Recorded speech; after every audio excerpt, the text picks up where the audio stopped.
बिस्मिल्लाहिर्रहमानिर्रहीम। My name is Tariq Ahmad. आज हम बायोलॉजी 9th क्लास की स्टार्ट कर रहे हैं। तो हमारा फर्स्ट टॉपिक है biology and branches of biology. और व्हाट इज बायोलॉजी? तो बायोलॉजी जो है, ये वर्ड जो है ये derive from two Greek word that is bios and other is logos. Bios mean life and logos mean to study, to observe. अब अगर हम बायोलॉजी की डेफिनेशन को देखें तो इसकी ओवरऑल डेफिनेशन इज हुई, biology is branch of science which deal with the study of life और लिविंग ऑर्गेनिज्म।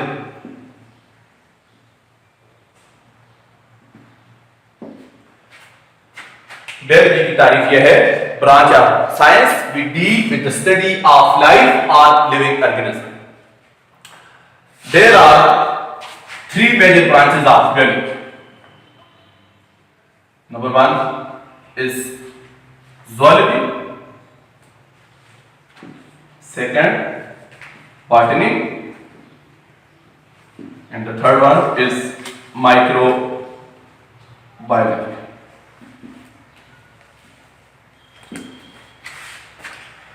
अब ज़ूलॉजी जो है, इसमें हम zoo mean animal,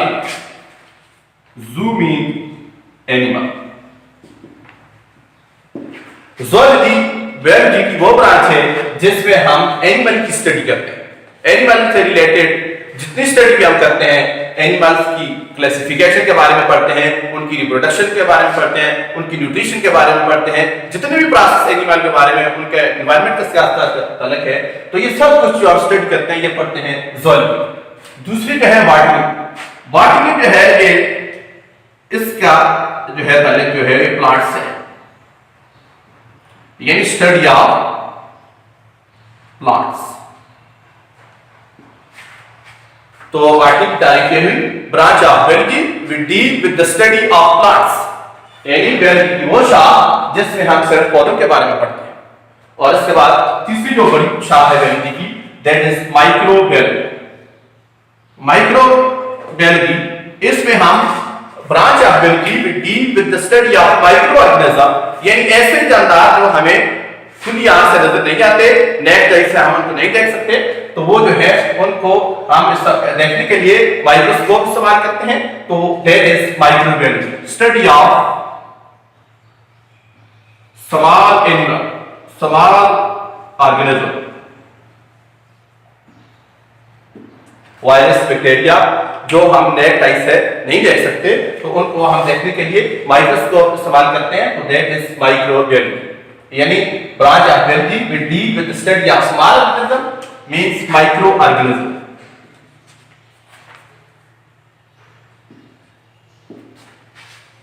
major branches के अलावा अदर ब्रांचेस ऑफ बायोलॉजी जो है, इनमें जो सबसे पहले जो है मॉर्फोलॉजी। मॉर्फोलॉजी जो है ये लफ्ज मॉर्फ से डिराइव है, इसका मतलब है फॉर्म, स्ट्रक्चर एंड शेप। अब मॉर्फोलॉजी क्या है? लॉजी वही स्टडी है, लोगोस से है। तो जो मॉर्फोलॉजी है, branch of biology we deal with the study of form, shape and structure of living organism.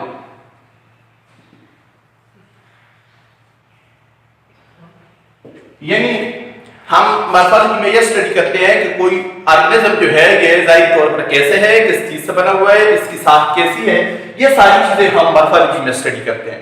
अब मॉर्फोलॉजी फर्दर जो है ये divided into two, external morphology and internal morphology. External morphology में सामने से ज़ाहिरी तौर पर हम देखते हैं कि ये कैसे, फॉर एग्जांपल एक प्लांट्स हम देखते हैं कि इसके फूल किस किस्म के हैं, किस कलर के हैं, इसके लीव्स की अरेंजमेंट क्या है, ये कैसे है, ये हर्ब्स है, श्रब्स है, ये ट्री है। तो ये सारी जो है ये एक्सटर्नल मॉर्फोलॉजी है। और इसके अलावा इंटरनल जो है, अंदरूनी तौर पर हम इस चीज की स्टडी कर रहे हैं, उसके अंदरूनी पार्ट्स की, तो वो जो है वो इंटरनल मॉर्फोलॉजी है। इसके बाद जो है एनाटॉमी। ये जो है लफ्ज एनाटॉमी, ये एना एंटोमिया, ये दो इन लफ्जों से बना हुआ है, जिसका मतलब है अप कटिंग।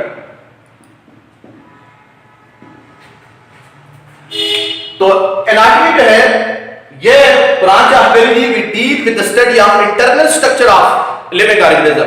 अंदरूनी तौर पर हम किसी चीज की डायसेक्शन कर रहे हैं, उसके पार्ट्स की स्टडी कर रहे हैं, हम हार्ट्स की स्टडी कर रहे हैं, हार्ट्स की आप कटिंग कर रहे हैं, इसके अलावा किडनीज के हम इंटरनल स्ट्रक्चर को स्टडी कर रहे हैं। तो ये सारी चीजें जो है ये एनाटॉमी में आ जाती हैं। यानी branch of biology we deal with the study of internal structure of organism, यानी जितने जानदार हैं अंदरूनी तौर पर हम उनकी डायसेक्शन करके हम उनके अंदरूनी तौर पर हम स्टडी कर रहे हैं, तो वो है एनाटॉमी। इसके बाद जो है फिजियोलॉजी। फिजियोलॉजी जो है ये लफ्ज जो है ये फिजिक्स से डिराइव है, बाकी लोगों में कोई स्टडी, तो इसका मतलब है नेचर ऑफ फंक्शन।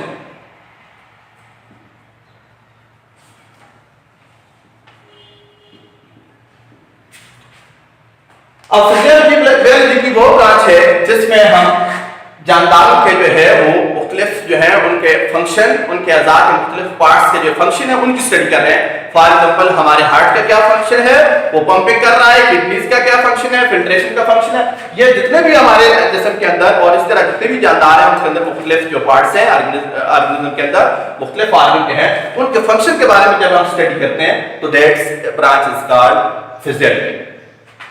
इसके बाद है टैक्सोनॉमी। तो ये लफ्ज जो है ये डिराइव किया गया है टैक्सो and Nomi, arrangement and distribution.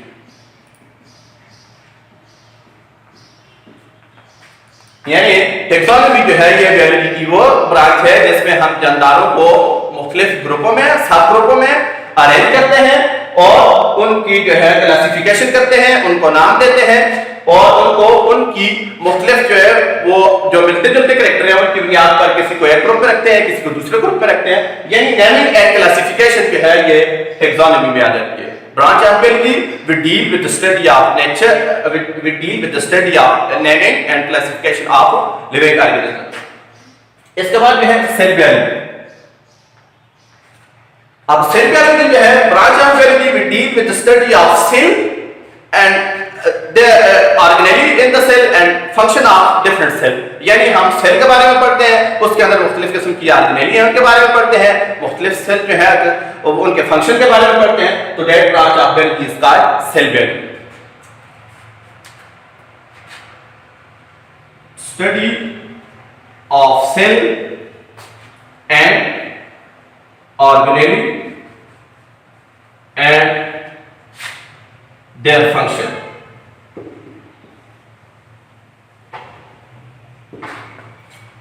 उसके बाद क्या है हिस्टोलॉजी। हिस्टोलॉजी जो है ये study of tissues,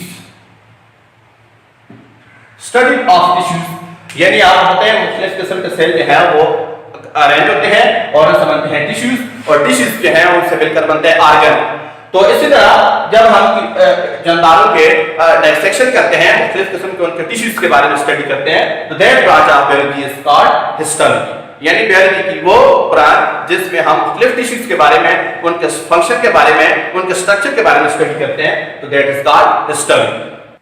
next branch जो है पैलेंटोलॉजी। पैलेंटोलॉजी जो है ये लफ्ज पैलियो से है जिसका मानी है एंशियंट, ओल्ड।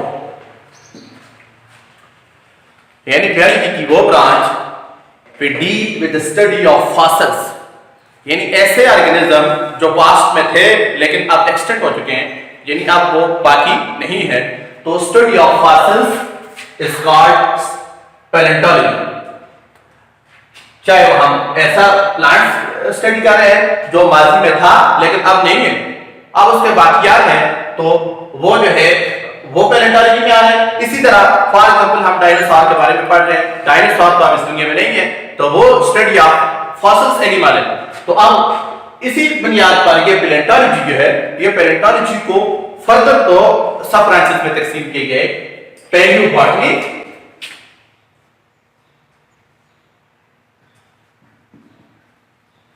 एंड पैलियोजोलॉजी। यानी हम ऐसे जानदार के बारे में पढ़ रहे हैं जो पौधा है जो माजी में था लेकिन अब नहीं है, तो वो पैलियोबॉटनी। इसी तरह हम एनिमल के बारे में पढ़ रहे हैं जो माजी में थे लेकिन अब नहीं, अब एक्सटिंक्ट हो चुके हैं, इस दुनिया से खत्म हो चुके हैं, उनके यानी रिमेनिंग उनके फॉसिल्स मिल रहे हैं, तो वो पैलियोजोलॉजी में आएगा। और इस तरह स्टडी ऑफ प्लांट्स जो है फॉसिल्स पढ़ रहे हैं तो वो पैलियोबॉटनी में आएगा। इसके बाद जो नेक्स्ट पार्ट है immunology. Immunology branch of biology with deals body defence system. हमारी बॉडी के अंदर एक डिफेंस सिस्टम है against disease causing agent, pathogen के खिलाफ हमारे जिस्म के अंदर इम्यूनिटी इसको कहते हैं। तो वो इसके बारे में अगर हम इम्यूनिटी के बारे में स्टडी कर रहे हैं अपने जिस्म के अंदर जो मुख्तलिफ पैथोजन के खिलाफ जो हमारी कुव्वत मुदाफियात है उसके बारे में हम पढ़ रहे हैं, तो वो है इम्यूनोलॉजी। यानी branch of biology with deal with the study of body defence system against disease causing agent. इसके बाद नेक्स्ट पार्ट जो है वो है एंटोमोलॉजी। ये इम्यूनिटी से है, ये इम्यूनोलॉजी है, इम्यूनिटी बॉडी डिफेंस सिस्टम। और इस तरह इसके बाद नेक्स्ट पार्ट है एंटोमोलॉजी। ये लफ्ज क्या है? ग्रीक वर्ड एंटोमॉन से निकला है जिसका मतलब है इंसेक्ट। जितने भी इस जमीन पर अशराफुल अर्ज़ हैं उसके बारे में हम स्टडी कर रहे हैं, इंसेक्ट्स के बारे में स्टडी कर रहे हैं, तो वो है entomology. Branch of biology with deal with the study of insects, यानी कीड़े मकोड़ों के बारे में, अशराफुल अर्ज़ के बारे में हम स्टडी कर रहे हैं, तो वो आ रहा है एंटोमोलॉजी। इसके बाद जो है जेनेटिक्स, स्टडी ऑफ जीन्स।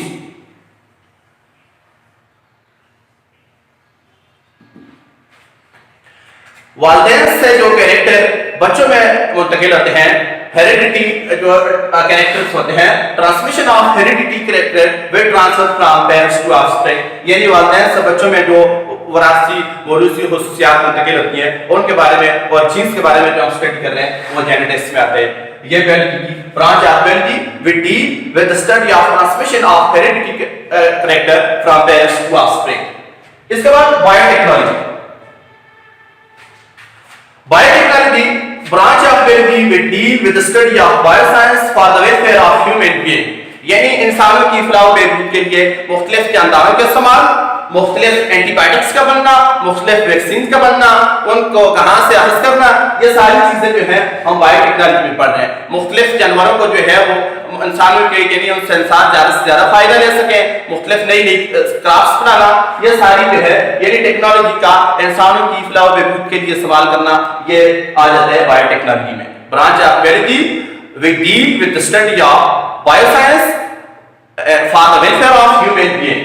इसके बाद जो है एनवायरमेंटल बायोलॉजी, यूज ऑफ, ये biotechnology, use of bioscience for the welfare of human.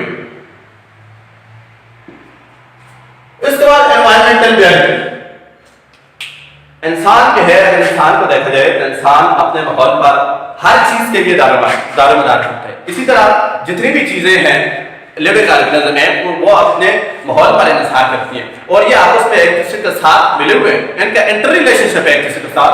तो एनवायरमेंट क्या है? हमारा सराउंडिंग हमारा एनवायरमेंट है। अब जो है एनवायरमेंटल बायोलॉजी में हम क्या स्टडी करते हैं, यानी एनवायरमेंटल बायोलॉजी की वो ब्रांच है जिसमें हम लिविंग ऑर्गेनिज्म का उनके एनवायरमेंट से रिलेशन के बारे में स्टडी करते हैं। तो इसकी डेफिनेशन ये है, we deal with the study of living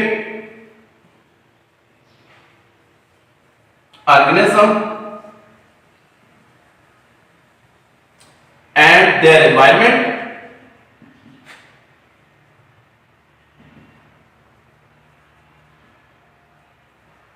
and their interrelationship।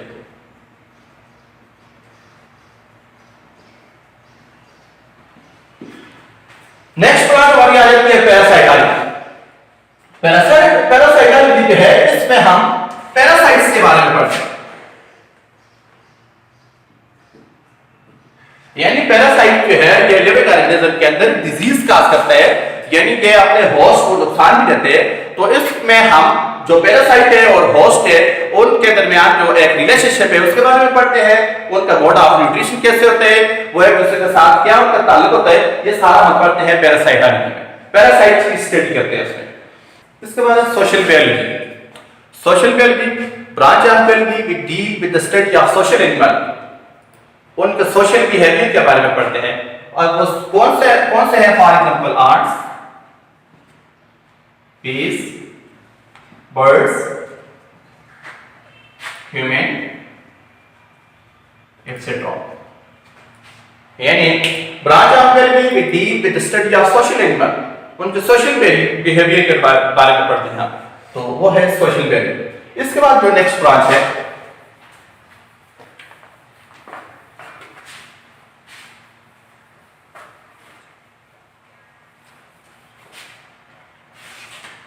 Embryology.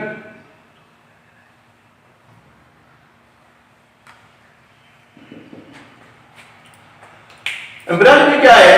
Branch of biology we deal with the study of embryo, development of embryo,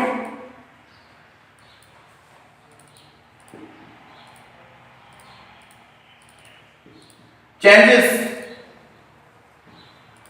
in embryo। Embryo के बारे में हम जितना भी पढ़ते हैं वो आते हैं बायोलॉजी में। फॉर एग्जांपल जो आपको पता है कि मेल और फीमेल की गैमीट्स जब मिलते हैं तो उससे ज़ाइगोट बनते हैं। अब ज़ाइगोट में फर्दर डेवलपमेंट होती है, उसमें चेंजेस आती हैं तो बन जाता है एम्ब्रियो। अब एम्ब्रियो से लेकर जो है आगे सीड बनने तक या बेबी बनने तक जितना चेंजेस होती है उसमें, जितनी भी डेवलपमेंट होती है, जितने भी प्रोसेस होते हैं उसको जो स्टडी कर रहे हैं हम उसमें, तो वो आ जाती है एम्ब्रियो। इसके बाद फिर हमारी ब्रांच है लास्ट ब्रांच, तो उसमें है फार्माकोलॉजी।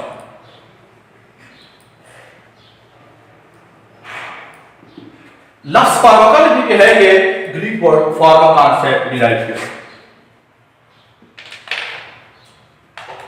जिसके मानी है ड्रग्स।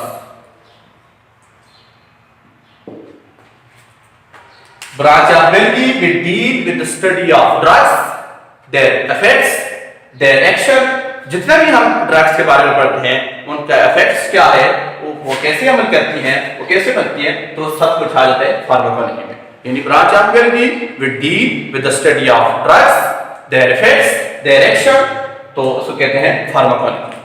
तो ये हमारा जो है ये आज का टॉपिक था, बायोलॉजी एंड इट्स ब्रांचेस।